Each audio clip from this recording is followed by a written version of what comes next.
Hello, everybody, and welcome to part 3 of 5 of the Ray Kroc and McDonald Brothers Dictaphone tapes. Tape 3 takes place in the year of 1958, and in this tape, they talk about a new seller of hamburger buns, incompetent competitors, operating inspections, McDonald's old-fashioned pound cake, which is interesting, a McDonald brother tells a joke, copycat McDonald's named Sandy's, properties for future locations, Ray Kroc tells a couple jokes, update on operations contracts and status of the pound cake, and Ray Kroc talks about his trip to Washington, D.C.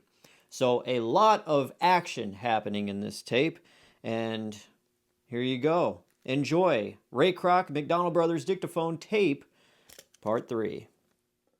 Disc I, July 17th, 1958. Hi, Mac and Dick. Thanks for yours of the 16th. And I sure appreciate your anxiety about this story for Reader's Digest. You undoubtedly have my sleeves giving you some of the answers that probably passed in transit. The thing is that I can't give these stories, these human interest stories, correctly without the parties involved. And also, I don't believe that I can do it legally without getting their permission. This, of course, takes a little time, but I'll certainly expedite it as quickly as possible. So many things you read are filled with so doggone much baloney, and very little of it is truthful information.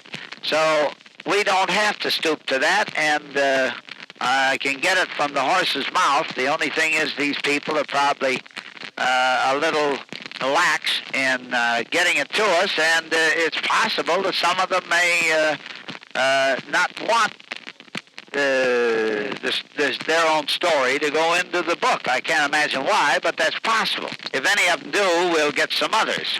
But it's the old story that truth is stranger than fiction.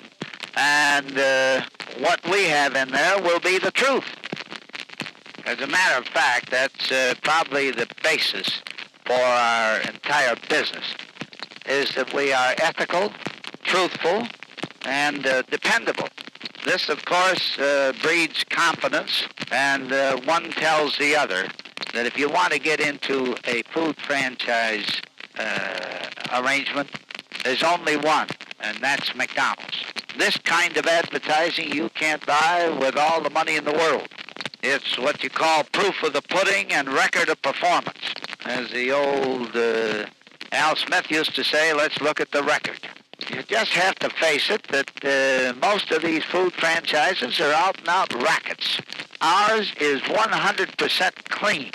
No one could accuse us of taking kickbacks, commissions, or anything of that kind, unless he wanted to face about $1 million slander suit, because I'd throw one at him in a split second. We take absolutely nothing from anyone. So the result is that our operators get this benefit, and these benefits are mounting and mounting. As a, for instance, we just made a deal for the entire state of Florida for buns, which are just as good as the buns used in California or the ones used in Chicago here, 22 cents a dozen. Our operators know which side their bread is buttered on, and the result is that they are cooperative, if for no other reason than for a selfish reason. And when you find a good selfish reason for people to cooperate with you, then you are pretty sure of their cooperation. Lansing, Michigan will run over $30,000 this month, and we should have quite a bunch of them up pretty close to 30. One of the things we do is that if we have what we consider a sort of a sick marginal operation, whether because of management or whatever the condition might be, we throw a couple of men in there and check the medium for advertising, such as billboards, radio, newspapers, shoppers, magazines, direct mail, and all that sort of thing. we just can't afford to have a sick or marginal operation. We've got to whip it, and it's a challenge that we've got to overcome. Unfortunately, this does not apply to the California operations because it just isn't worth the effort out there. But we're not giving up on it, and I think that little by little we'll be able to at least improve it. We are opening Falls Church, Maryland, tomorrow. This is owned by the same fellows that own Alexandria, Virginia. And we have another unit coming along pretty fast in that same area of Virginia, District of Columbia, and Maryland, which should open in the next few weeks. Janesville, Wisconsin will open next Tuesday, and Beloit should open. We had a little lull of, I don't know, maybe 3 or 4 weeks on openings due to the fact that we held up blueprints and to revise them and refine them. This is one of the problems when you get into changes, that you must stop everything until you get those changes made. We have a list of contemplated opening dates for quite a number of units, although it's only from one builder and wouldn't be conclusive. But if I can get photostats of that list, I'll close them with this sleeve. I know you are anxious to be kept informed, and I certainly want you to be. However, it is difficult to bring you up to date at any one particular moment because so many things are developing in so many places and so many people are involved. They give you an idea of how this confidence is being built. Our operator in Lansing, Michigan is an old personal friend of mine, Max Hagen.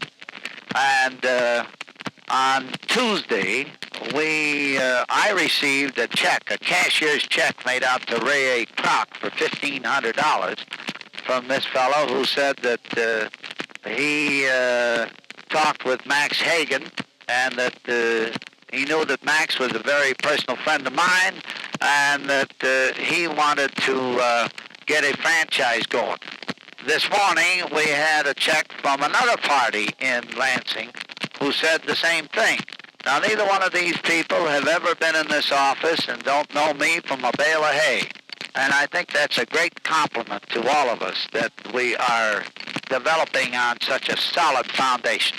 It takes time to build a reputation. And that's why this business has always got to be long range, and why we will not have competition from these short-range, fast buck artists and promoters. Everybody is scared stiff of promoters.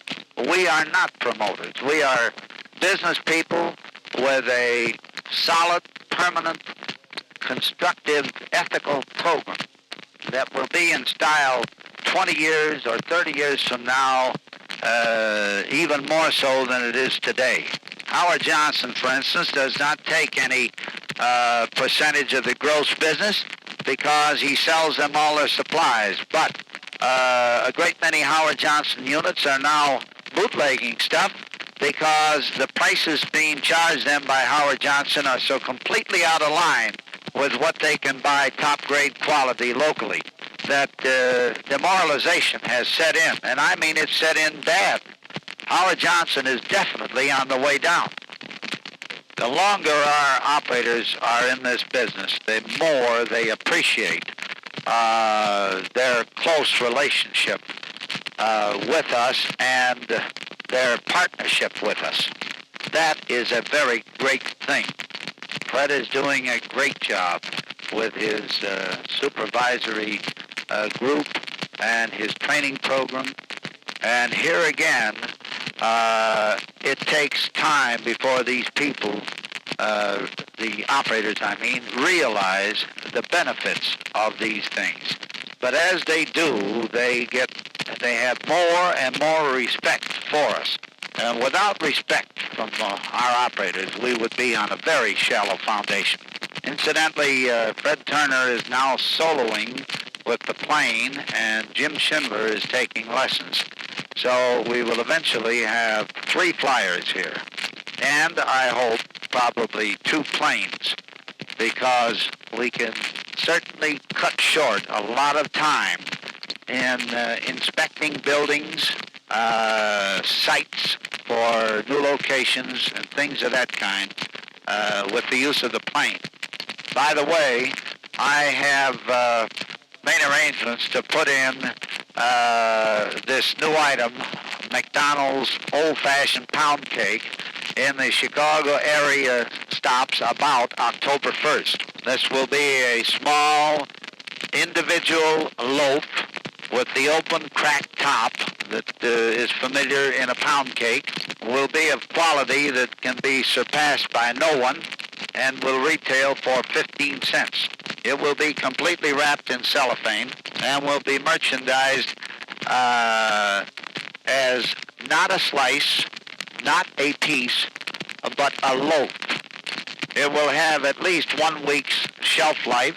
It will break clean so that it's not necessary to use a knife. It will be cute to a youngster, feminine to a woman, and still mannish to a man. It will be a sweet roll, a coffee cake, a cupcake, a cookie, and will be a wonderful coffee break item, plus an item that people can buy by the half dozen or dozen and keep in their deep freeze or on their pantry shelf, although on the shelf it would have a limited life. But it'll be ideal for lunch boxes, for backyard picnics, church suppers, and many things. It will wear well. It will not be too sweet or too rich. It will be a neutral type of thing without any frosting. It will appeal to all ages and all tastes. People can cut it in half and put strawberries or ice cream on it, and I predict it will be a great thing for us. Everyone around here is tremendously enthused because we've had samples of them up here for everyone to taste, and everyone is very high on it. I predict we will have units that will sell as many as 1,000 of them in one day. It will cost 7.5 cents delivered and will retail for 15 cents, which will mean if we reach that volume, that there would be a $75 gross profit, of which it would all be net profit because there is no processing or cooking involved.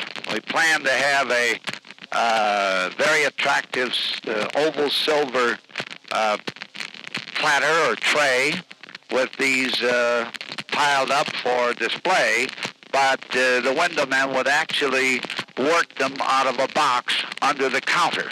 It will require no extra help or extra expense. It is my feeling that because of this item that we will eventually be able to open at 10 o'clock in the morning.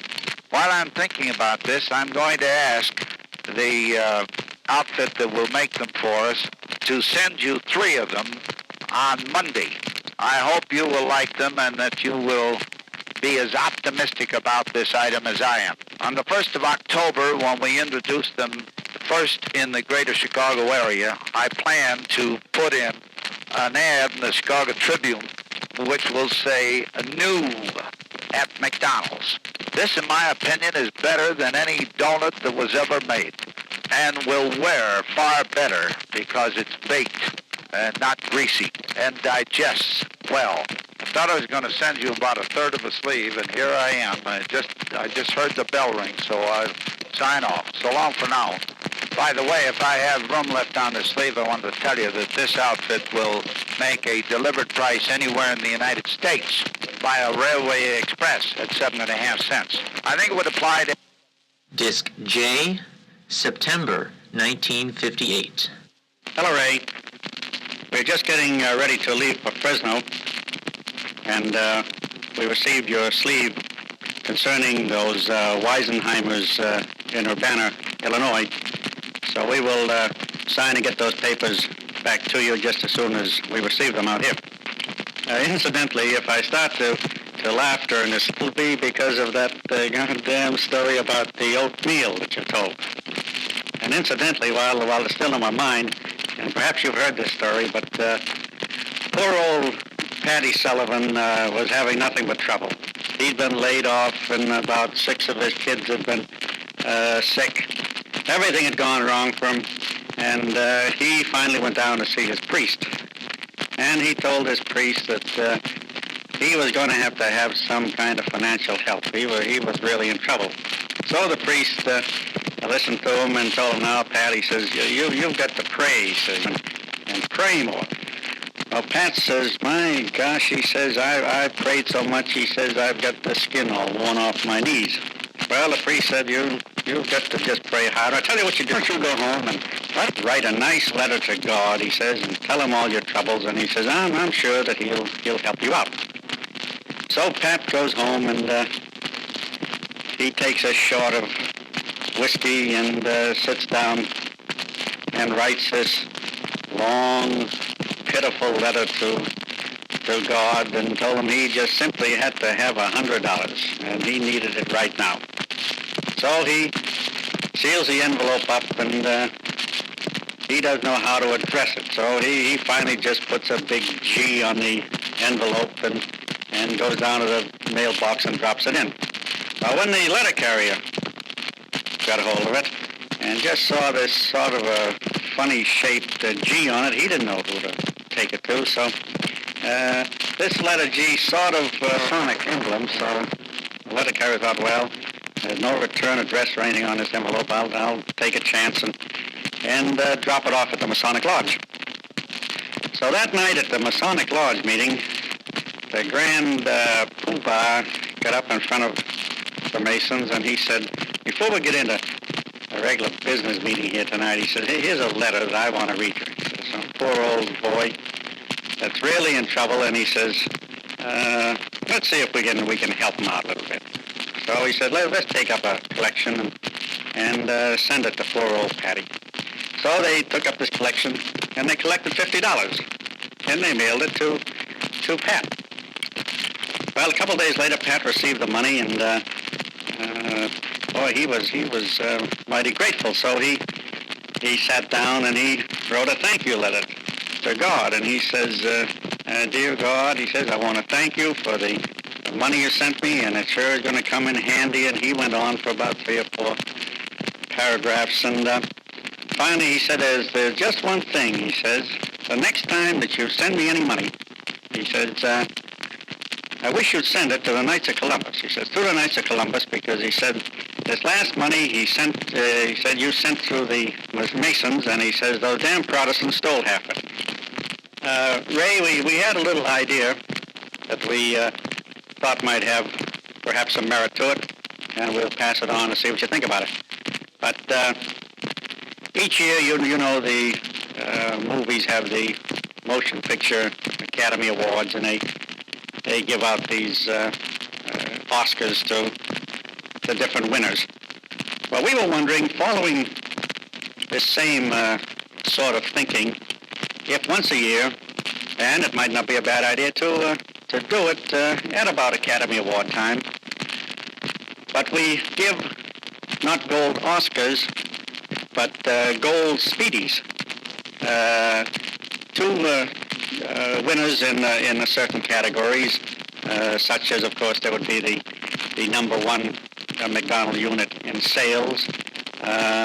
But probably even more important than this would be categories such as the unit that was considered to be the cleanest unit. There might be an award for the franchise holder who did the most in a civic way, or helping out Boy Scout groups, or working on community chest deals and all that sort of thing. There might be another Gold Speedy awarded for the unit who had the personnel with the nicest personalities, or were the group that was the most courteous toward the customers, and certain things like that. We could probably give an award for the unit that showed the greatest increase in sales percentage-wise. A unit had the greatest gross sales in, say, cities of 50,000 or under. Another one might be for the smartest advertising campaign. And there are many other such categories that could be taken care of. We feel that this might give all of the boys, all of the franchise holders, quite a little shot in the arm. And if one didn't win any sort of an award for a couple or 2 or 3 years, he would be in a position to call his manager and his personnel together and say, listen, this year, by God, we're going to go out for an award, and let's all get on the ball and cooperate on this thing, and let's shoot for one of these Oscars. Now, we can't help but feel, Ray, that it would stir up quite a bit of interest among the boys, and particularly as award time came around each year, it would kind of pep up everybody. These little gold Speedies could be very attractive, and the placard that he holds in his hand could be where we could have the engraving done as unit such and such awarded such and such an honor and so forth. Anyhow, we thought it was worth bringing up, and drop us a line when you get a chance to let us know what you think about it. Incidentally, we will also check on Widmeyer's Riverside operation and get that information back to you too, Ray. We'll get on our way, and we'll sign off for now. Goodbye. Hey, Mac and Dick. First of all, I enjoyed the story very much, and I'll add that to my repertoire. Your thought about an award is very constructive, and we'll certainly keep that in mind in the developments of the future. I might point out that I'm planning to set up a prize of $1,000, which will probably be in the form of a trip to Honolulu or Paris or South America or something of that kind, with the hope that maybe we might circumvent normal income tax deductions, although that would have to be taken up. And the trip would be for the owner and his wife. The prize would be for the greatest exterior decorating for a McDonald's. It is my hope that McDonald's in the future will be known as McDonald's patios rather than drive-ins.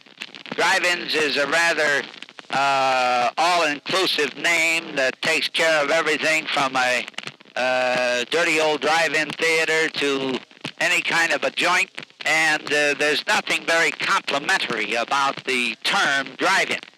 Whereas a patio is something that is smart and dignified, and you don't use that term unless you can back it up.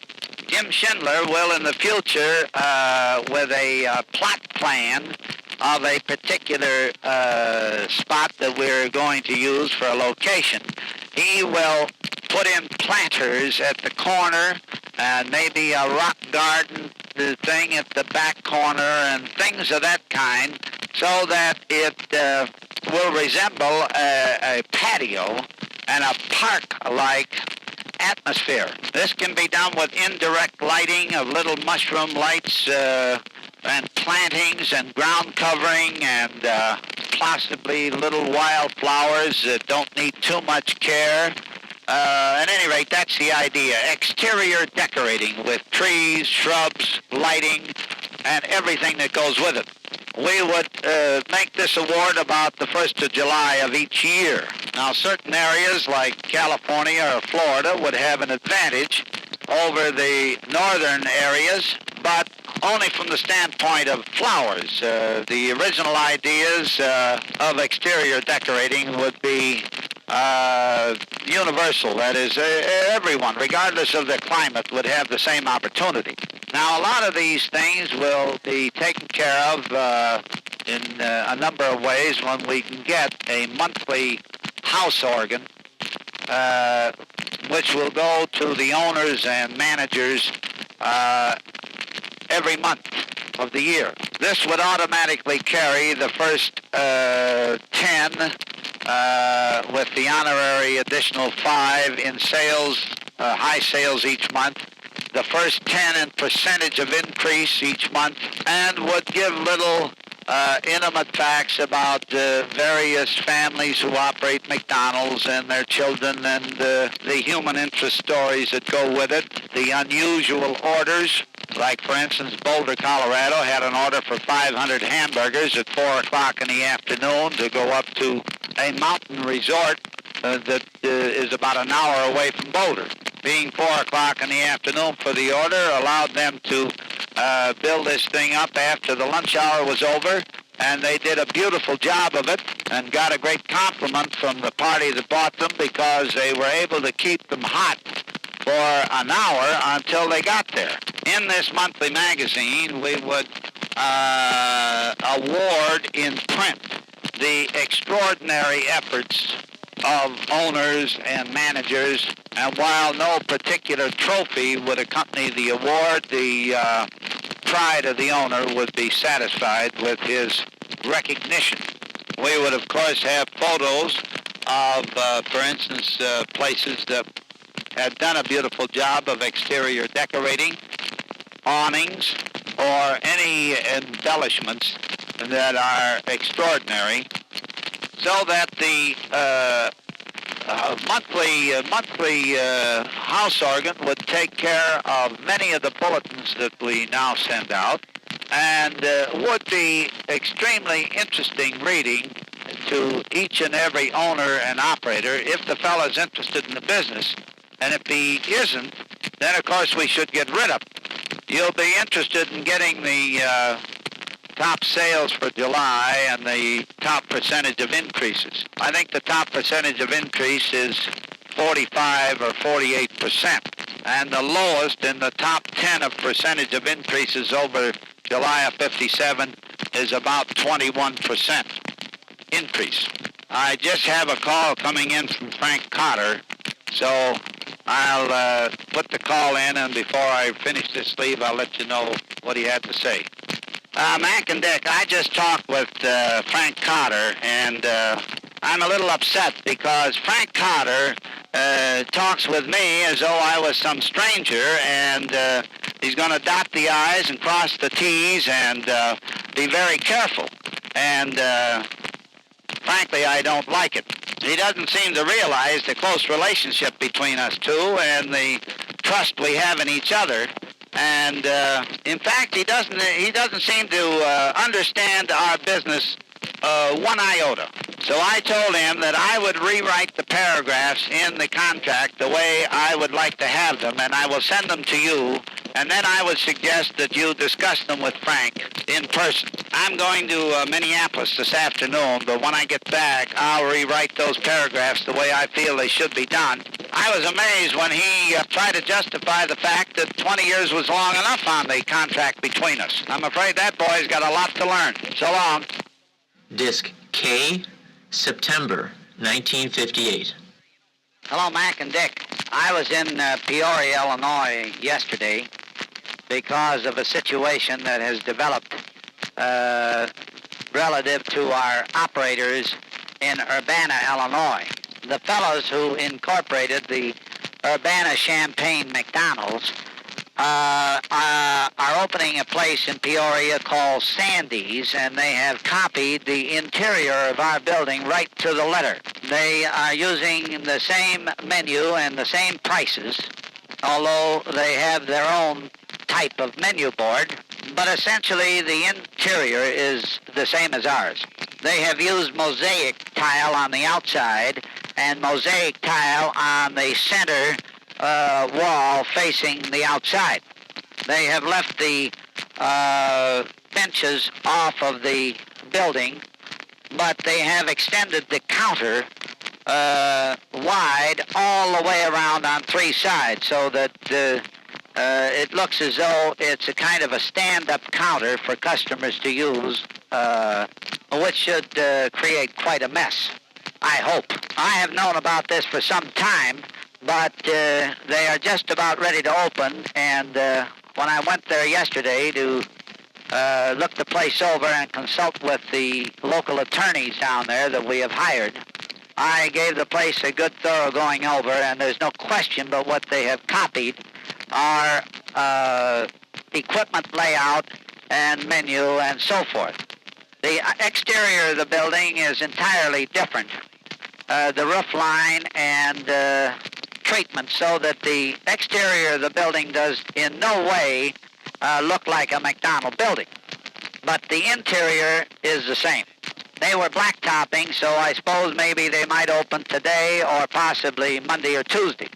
Now, I hired attorneys in Peoria by the name of John Cassidy Sr. and John Cassidy Jr. This John Cassidy Sr. used to be the state's attorney for the state of Illinois, is widely known as a trial lawyer, and very highly recommended. As you know, our franchise states that they cannot be involved in a similar or a like business in the state of Illinois or any state contiguous to Illinois. And of course, they have breached this part of the franchise contract. They have a different corporation over there known as Sandy's Incorporated, but the incorporators are the same. Our franchise was signed by the owners of Champaign-Urbana individually, but later on they formed a corporation, although I don't believe that they had written consent from this office to do so. At any rate, we are going to sue Sandy's Incorporated of Peoria and McDonald's Champaign-Urbana and all of the individuals. They will all be named in the suit.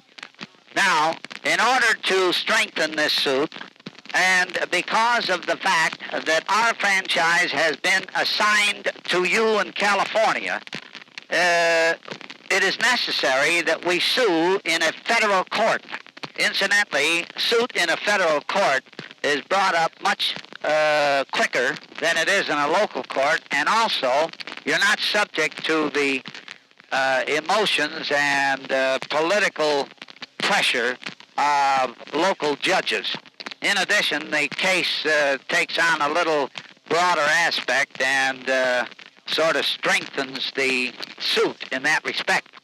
The Cassidys, after looking over the franchise, and incidentally, they have had all the papers on this for about 3 weeks studying it over, and in addition, have a photostatic copy of the direct lease made by the Urbana Group with the landlord, who is very friendly with us. In the lease the landlord has with the operators, it specifically states that the building is for the sale of hamburgers, cheeseburgers, and so forth, as defined by the license obtained from McDonald's System, Inc. In other words, the building is specifically for the purpose of a McDonald's operation. Now, the thing I want to accomplish is the revoking of the franchise in Urbana, but not just removing the McDonald name and Speedy, but getting them out of the operation by having the landlord cooperate with us and foreclosing their lease when we revoke the franchise. Of course, I'm going to see that the landlord is taken care of by getting more rent from our new franchise operator. So he will have a selfish interest, and the rent will be an extra couple of $1,000s a year, so naturally the landlord will be on our side. We are building a unit in Peoria, and we will take care of these boys in a competitive way in Peoria. And I'll be very happy to have them in Sandy's rather than in McDonald's, because they have been absentee owners in Urbana, and while the place has done fairly well, they have not shown any basic interest in the thing other than investors. And I'm sure we can do a lot more volume in the future with an interested owner. I'm not going to allow anything to happen in the rest of the country that happened in California. with Whitmire selling there at Washington Street and taking down the McDonald's sign in Riverside and that sort of thing. I'm going to hit them with a suit fast and get the respect of our operators in knowing what they're up against if they try any shenanigans. Now, of course, we are eliminating that in the future because of the fact that we control the lease. But in those cases where we do not control the lease, which is the case in Urbana, if any monkey business starts, we're going to slap them with a federal suit. Now, the reason a federal suit is allowable is because the franchises are all assigned to you, and your residence is in California, which makes a federal suit possible. If the franchise was not assigned to you, then we would have to sue them in the local courts in the state of Illinois, and we could not go to a federal court. Now, it will be necessary for you to sign some papers, and these papers will be in your hands in about a week. I will get them first and will mail them to you, and it will be necessary that the president and the secretary and treasurer of McDonald's Self-Service System Incorporated sign them and return them to me pronto. You will not have to appear, and we will bear whatever expense is involved. So please don't delay when you get these papers, because there's one thing for sure, that once we beat one of these boys and we've got the verdict on our side, we are going to get far greater respect. And that's the one thing that we need. It'll put an expensive fear in their hearts if they try any monkey business. But if we tolerate it and we turn our head the other way, we are doomed. Now, to get on a more pleasant subject, the agates were kicked out of first place in the month of July, and 4320 North Cicero went into first place with a total of $32,600 and some odd dollars. Agate is second with $31,900, and third and fourth is somewhere in the $30,000. You know, Agate has been pretty cocky because he doesn't spend a nickel for advertising, and said he didn't have to. But Bill Barr at 4320 North Cicero has spent a lot of money for advertising, and it has really paid off for him. So this will kind of probably change Agate's attitude a little bit, and it'll be good for him. He's been the front runner for too long. The volume is continuing to grow, and I'm sure will continue to do so. And our list of franchise applications continues to grow, and we are closing more and more real estate properties. Central Standard Life Insurance Company has made a commitment to us, which will probably go for 100 buildings.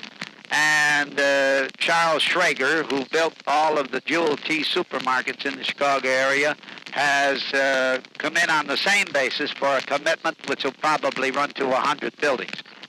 In both cases, the property will be bought and the building put up. So this is going to expedite our situation as far as properties are concerned, because now we can go out and buy the property and put earnest money up on the basis that the purchase is subject to acceptance by our mortgage source, which we call them, and then they send someone out, and as soon as they okay it, then it's a deal. I noticed that Bob Dondenville and Reseda hit 19,000 in July, so Bob is coming along pretty good. He is a character, but I will say one thing for him. He is pretty tenacious, and he likes the business, and he spends a lot of time with it. I've now got him doing a lot of local advertising, in that the Los Angeles group is never going to work as a group, so he is now on his own advertising locally. I hope to get him to put up a few billboards on the main road there and do some direct mail advertising in addition to the local newspaper. He'll break 20,000 pretty soon. I'm hopeful that Art Bender is going to be getting that volume up, and I have a lot of confidence in Art, so I'm sure it's just a matter of time. I've gotten several pieces of mail from Roger Williams at Downey, and I think he's trying to play footsie, but he's on my blue list, and he's going to stay there. I had a hell of a deal worked out with all of those people on buns, and Roger and Bud fouled it up, so now they can row their boat by themselves. They will never get any help from me. If they think they've got more purchasing power and are smarter at buying than we are with 60 or 70 places, they'll have to learn the hard way. I had no reason to help them except that they could throw their volume in with the rest of them, but as long as they put on a double cross, they're going to have to live with it by themselves. I am settling the Jack Whitmire situation in Riverside, and I'll let you know what the final settlement is when I get it. I would appreciate it if you are in the neighborhood, if you will drive by Whitmire's place in Riverside and notice the menu board inside the front room and the electric sign and the front soffit sign to see that he has removed all McDonald identifications. Well, that's about all for now, except I've heard a couple of cute Catholic stories that I think you might enjoy. One is about two fellas traveling on a train sitting behind two nuns. And the first fellow says to the second fellow that he was going to take a trip. And the fellow says, "Where are you going to go?" He says, "Well, I think I'll go to Italy." "Oh," he said, "my goodness, you don't want to go to Italy? There's nothing but Catholics there." The other fellow said, "Oh, is that so?" "Well," he said, "okay, then I'll go to Spain." "Oh, my goodness, that's worse." He said, "Boy, they wouldn't even let you get off the boat there." "Oh," he said, "is that?" "Well," he said, "then I'll go to Mexico." "Oh," he said, "that's the final straw." He said, "That's the worst place in the world." So with that, the nun turned around to him and said, "Pardon me, but why don't you go to hell? There's no Catholics there." The second one is about a monastery where the monks are not allowed to speak a word except if the abbey addresses them. Disc L, October 20th, 1958. Hello, Mac and Dick. You'll have to excuse me for being tardy with this sleeve because I have been literally snowed under since I got back from that week's trip. There is just no let-up for us. Our list of operators on the waiting list is getting longer, but we're making good progress. We concluded 6 leases this week, and believe you me, that's a tougher job than selling 200 franchises. We are beginning to get some big investment money, and this is the thing that we really need. As a matter of fact, Harry is having dinner tonight with a fellow who has monies up to $2 million. Now, whether we can get part of it or all of it is a big question. Of course, we don't want it, but we want it put into brick and mortar and ground for us. We opened Islip, New York, that's Bay Shore, Long Island, on October 15th, East Lansing on the 18th, and Memphis, Tennessee on the 21st, which was yesterday. And we will open Toledo on the 27th and Canton, Ohio on the 29th. We will open Forest Heights, Maryland on the 1st of November, and Levittown, Pennsylvania, and Kalamazoo, Michigan on November the 5th.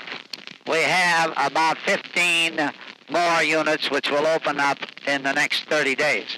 Our operators, generally speaking, are doing almost as well as they did in September. A few of them will even go ahead of September. The pound cake is doing pretty well, not as well as I expected, but I think I expected too much. The bakery shipped out 8,600 pieces last Friday, which was their record day on pound cake, so you see that it is growing. Now, it's my feeling that the brand new units that start out with the pound cakes will give us the really true picture, because the new people coming in for the first time will see not only hamburgers and french fries, but the pound cake as well, and it'll be part of our permanent menu. This should give us a good picture of the growth potential of this item. I told you I received the amendment to the contract, which I appreciate your expediting, and I will get to this just as quickly as I can. The one thing I notice in there is that we have to have your approval for anybody going in as a corporation, and that is perfectly all right with me, and I presume that you will approve in most cases and will get it right back to us. Some of the operators we have considerable personal wealth and don't want to involve this in the McDonald's unit, where possibly their brother is going to be the actual full-time operator, but they are putting up the money. We hope to hold these type of things to the very minimum, because we would much rather have an individual who would sign the franchise as an individual than we would a corporation. Now for my trip, and I'll try to fill in the details as best I can remember them. There were about 75 in all of prominent business people and executives from all over the country. And we had a reception at the Mayflower Hotel in Washington, D.C. at 5 o'clock on Sunday, October the 5th. Believe me, there were a lot of brass there in the way of generals and commanders and every description, including General Brucker, Secretary of the Army, and others of the elite. They know, of course, that the 5th of October was my birthday, so they announced it was my birthday and put a birthday cake on the table at which I was seated, and all sang happy birthday to me. So I got off to a real good start. We left the hotel at 8 o'clock on Monday morning and went to the Pentagon, where we got a briefing by General Taylor, Chief of Staff.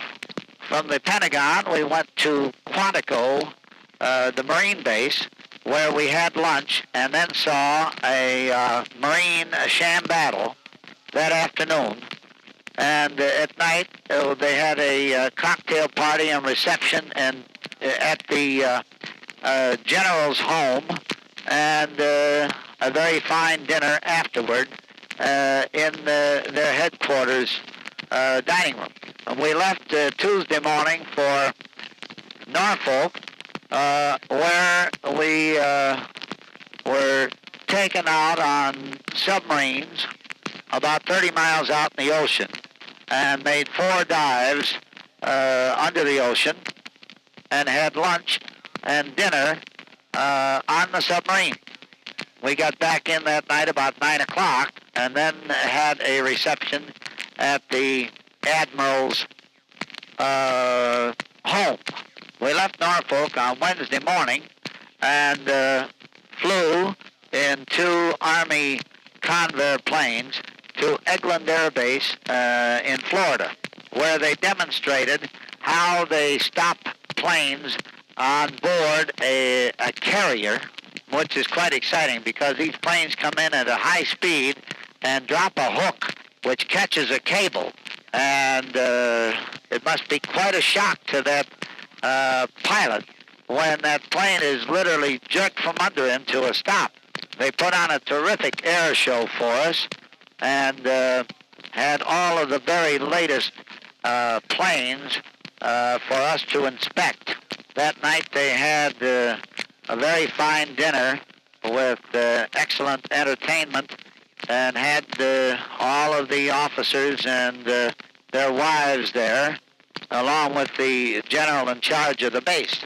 The next morning, we had a briefing session by some of the generals and colonels, and then saw more air demonstrations, and finally left there for Fort Benning, Georgia, which is the paratrooper headquarters and also the headquarters for the Rangers, which are the elite of the infantry. This is where we really saw the whole thing on an all-out basis. They put on a demonstrative battle during the day, and then they put one on at night using tracer bullets and tracer bombs, and it was extremely colorful and very exciting. we saw Rangers demonstrate hand-to-hand battles where they have no weapons whatsoever, where they use jiu-jitsu and wrestling tactics and their knees and their feet and anything they can use, plus showing us how they climb a straight-sided wall and how they come down that straight-sided wall, and even how they carry an injured comrade down the wall. And then they showed how they crawl over a trestle, and they had fake bombs going into the water, throwing geysers all over them while they're walking over this trestle, which was about 35 feet high, and which is only about 1 foot wide. And then they crawl up a rope about 10 feet to a long rope strung out, which they hang like a monkey with their hands and their feet twined around it, and hitch themselves forward, and finally drop down into the water about 35 feet below.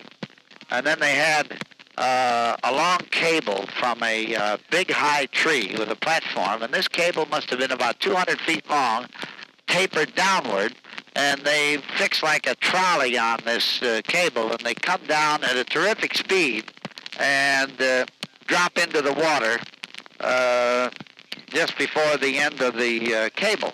These Rangers are in tremendous condition and hard as steel, and really are wonderfully fit.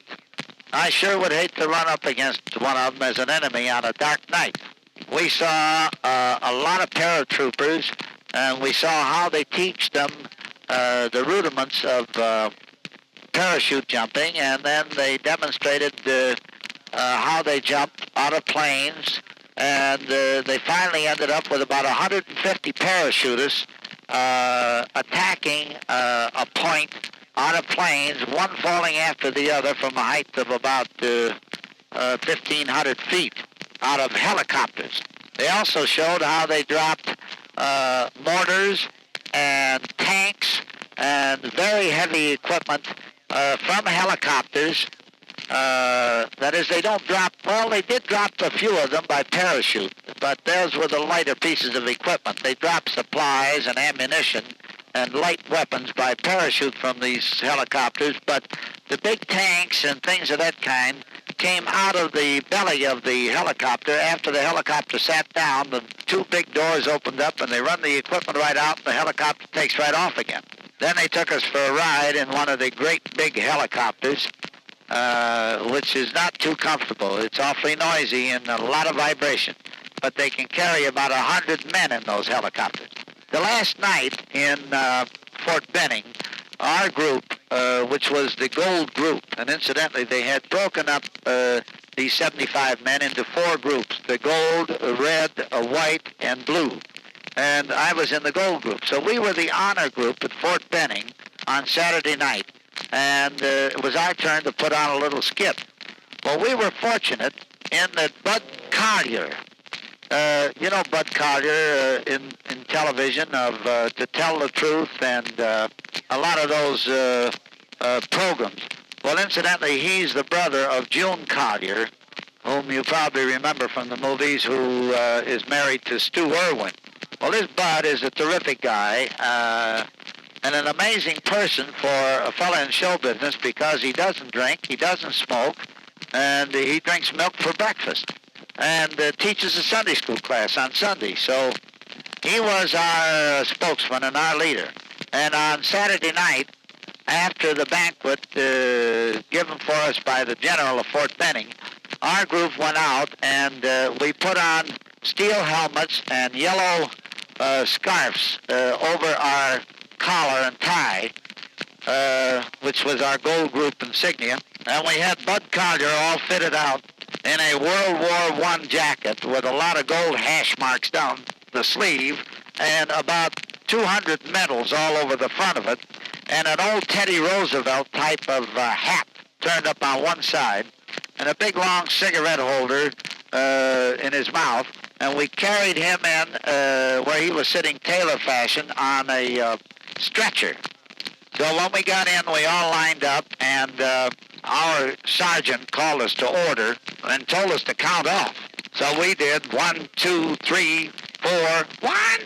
The sergeant went up to the fellow that said 1 and said to him, "Are you 1?" And this fellow said to the sergeant, "Yes, I do 1 too." Well, after this and a couple of more humorous little skits that Bud had worked up, I played the piano and we all sang "The Army Goes Marching Along" with some special parodies. After which the general said that dinner was adjourned and that liqueur and Saratan and Geritol were available in the lobby. Well, I had a marvelous week, and I learned a great deal, and it did me a lot of good to get away into something entirely different. Mac, I'll be anxious to see you and Dick when you get here and to see your friend that you wrote me about. I'm sure I can find a place for both he and his wife to work together if they are flexible about where they are willing to live. I'll be anxious to see him at that time when you're here. So long for now. I'll be talking to you again pretty soon. Goodbye.